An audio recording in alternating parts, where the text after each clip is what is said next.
offers a timely and unique opportunity for industry and government to work together to make India truly globally competitive. The biggest challenge for India in the foreseeable future is to create employment for the over 12 million young people entering the workforce annually. This employment will have to be generated by the manufacturing sector, which has also a multiplier effect on the services. I believe there are two major strategic advantages India has. The first, our human capital. The depth, breadth, and diversity of India's talent pool is unparalleled. The second is a market which affords scale and growth. We have over 1 billion consumers with a high consumption growth rate sustainable into the next few decades. Made is always in the past. Make is about the present and the future. Make is for all Indians and the world. And you have focused Indian industry and Indians on the present and the future. Important for us to succeed in the Make in India process is global competitiveness. And what better inspiration can all of us get than the achievements of the Indian scientists on the Mars orbiter mission. Also, what is important is for the Make in India movement, it is important to be open to capital and expertise from all over the globe. Competitiveness comes from outthinking not others continuously and not through outsourcing our thinking. The demand for outthinking is not only in formulating strategy, but at all levels in every excruciating detail. It is not about one day of good thinking, but it layers and layers built across the organization. It's a mindset of the organization to think and then to act and then to translate. India, as a manufacturing powerhouse, calls for the preparation of educated workforce of thinkers and problem solvers and not rote learners. We ensure that whatever gets made in India is a best product globally.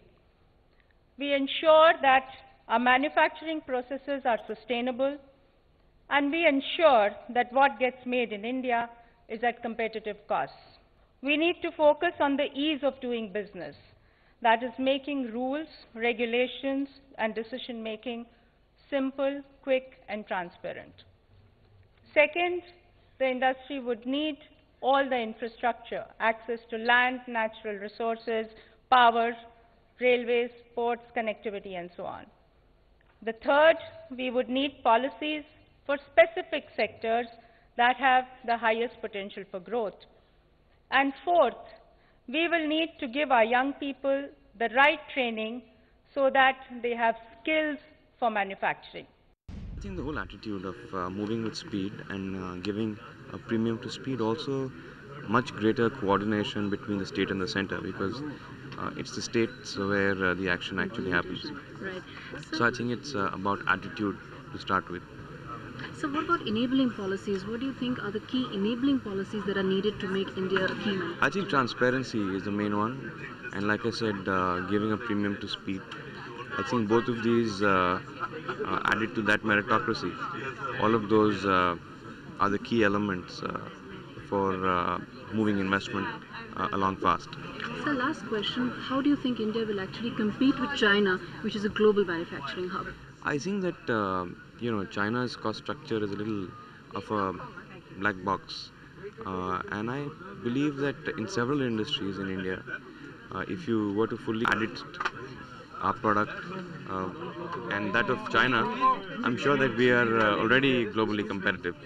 I think this is a very appropriate and a very timely initiative because manufacturing requires this boost, and this kind of action coming from the top leadership has the effect of galvanizing people towards action. Action has to follow, but I think we can be pretty sure that action will follow Because with this intent, with this so much of push and the focus and the energizing that has happened, we must wait for this action to happen in the next few months. A lot of talk, but do you think we have the enabling policy as well, enabling environment as well? Well, I think there is an intent. There are clearly changes to be made to the policy. We need to travel a fairly long distance in some cases. But so long as there is a will to make it happen, I think it will happen. I think this is what we today feeling enthused about. So if we compare ourselves to China, China is far ahead of us in manufacturing prowess and all. What should we do to become maybe second China, or maybe, do something so that we have a USP in the world? Well, I think, we should not keep constantly comparing with China. There is a certain unique positioning that India has in the manufacturing world. We must be prepared to address those areas where we have a comparative advantage, where China is not already there, and we can make it happen. So one last question, a lot of powers, they lie with state government also. Can't that be an impediment to the kind of Make in India plan we are seeing? I think this is going to be an important issue. I think this galvanizing has to also envelop the state, both the state political leadership as well as the bureaucracy. Find us on Facebook at facebook.com/ETNow, and don't forget to click the like button. You can also follow us on Twitter at ETNowLive. To stay updated with all our programming, hit the subscribe button on our YouTube channel by logging on to youtube.com/user/ETNow.